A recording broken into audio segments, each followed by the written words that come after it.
राजा भोज राजा हैं, वो स्नान कर रहे थे स्नानागार में।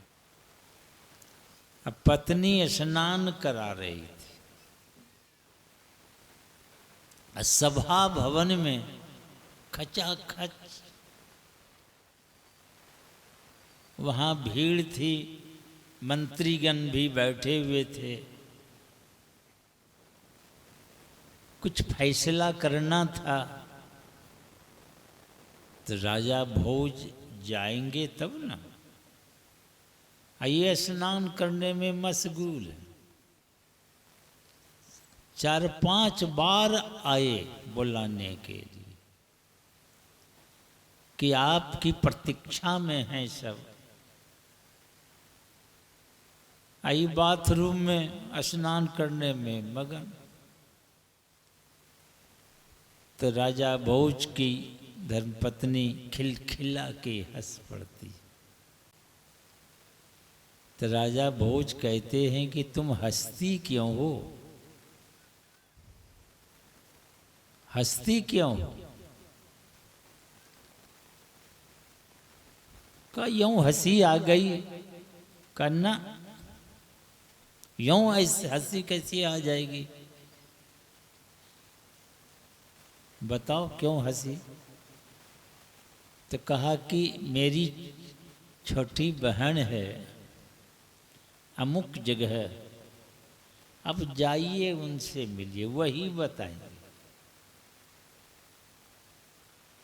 तो राजा भोज स्नान कर सभा भवन में गए, जो समस्या थी समाधान किए, उसके बाद वे चले गए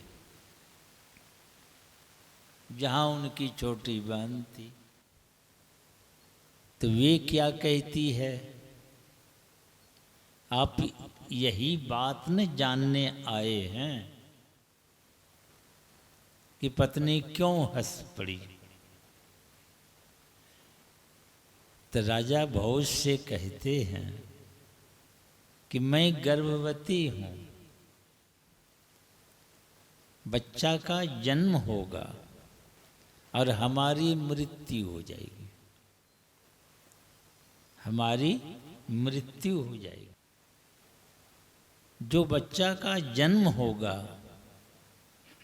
वह जब जवान होगा तो आपको शादी में निमंत्रण भेजेंगे।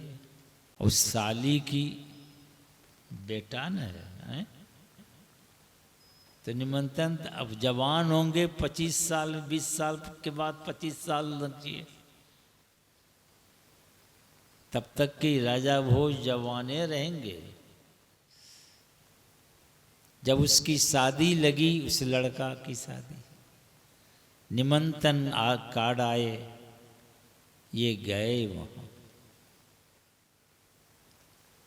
और जो बहू आई तो वो क्या कहती है कि आपको अभी तक समझ में नहीं आई है।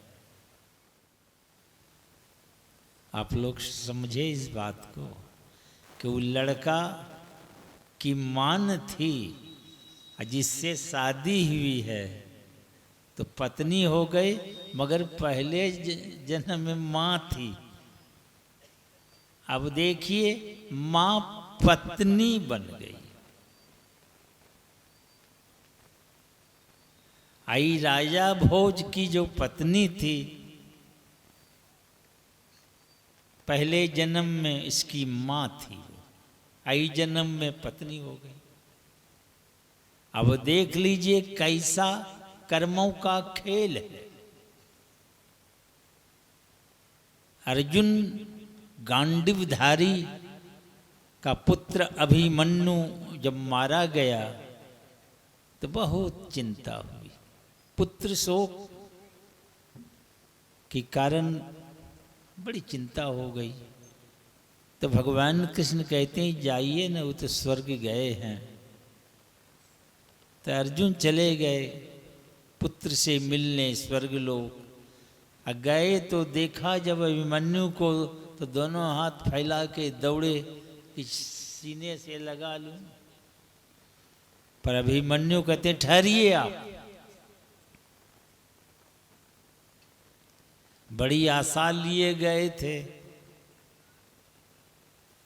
बेटा को छाती से लगाने, मगर बेटा क्या कहते हैं, हम तो आपका एक बार बेटा बने हैं तो आप यहाँ चले आए, और आप 7 बार बेटा बने हैं। ये बेटा कर रहे हैं, अब देख लीजिए अपने पिता से कि 7 बार बेटा बने हो। ये कर्मों का खेल देख लीजिए आप। यह खेल में आपको अच्छा लगता है तो रहिए आप, कि खेल से बाहर निकलना चाहते हैं। अगर आप इस खेल से बाहर निकलना चाहते हैं तो इसके लिए योग की आवश्यकता है। तो इस खेल से आप बाहर निकल सकते हैं। कर्मों के जाल को काट के बाहर निकल जाएंगे आप, और कोई उपाय है नहीं। इसी को तो 84 का चक्कर कहते। कभी कीड़ा में, कभी मकोड़ा में, कभी घोड़ा जोनी में चले गए, कभी कुत्ता जोनी में, कभी नरक चले गए, कभी स्वर्ग चले गए। भगवान पुरुषोत्तम राम और लक्ष्मण जा रहे थे, भगवान अचानक हंस पड़े तो लक्ष्मण की दृष्टि चली गई मुखारविंद पर। तो कहते हैं भैया आप हंसते क्यों हैं? अरे यूं हंसी आ गई। कहा यहाँ तो कुछ है ही नहीं, आप हंसते क्यों हैं? कल गई कुत्ता नहीं देखते हो? अरे कुत्ता देखने से हंसी आती है? अरे कुत्ता को देखो, खांसी आई ना तो उसके मुंह से एक कीड़ा निकला, इसमें हंसने की क्या बात है? तो मुंह से जो कीड़ा निकला वो कीड़ा वही भगवान राम कह रहे हैं, वो ब्रह्मा था, यहाँ कीड़ा बन के कुत्ता के मुंह से निकला। एक कर्म ब्रह्मा के पद पर बैठा दिए थे। कैसा कर्म बना था जो वहां से तो पद से च्युत हुए तो यहां सम्मान के साथ आते न, तो कुत्ता का मुंह इंडिया का गेट है क्या? उसका यही सम्मान हुआ, कुत्ता के मुंह से निकला। देख लीजिए कर्मों का कैसा फेर है। ये सारा खेल को अगर खत्म करना चाहते हैं तो योग की बड़ी आवश्यकता है। तो कुछ लोग कहते हैं कि बाबा ये सब हमरा सा पड़ता है, हमरा नित्य रात दिन बाल बच्चा खेत पथार काम धंधा में डूबलो रही। सब लोग कर सकते हैं, आराम से बैठ के होता है ये काम, एकदम आराम से बैठ के होता है। ज्ञान और योग की बात अभी आप सुने होंगे। ज्ञान को भी 4 भाग में बांटा गया है। ये जो बैठे हुए हैं अभी सत्संग में सुनते हैं, ये श्रवण ज्ञान, सुन के भी ज्ञान होता है। जो बात सुने हैं अब उसको विचारते हैं, मनन करते हैं, जब बात जच जाती है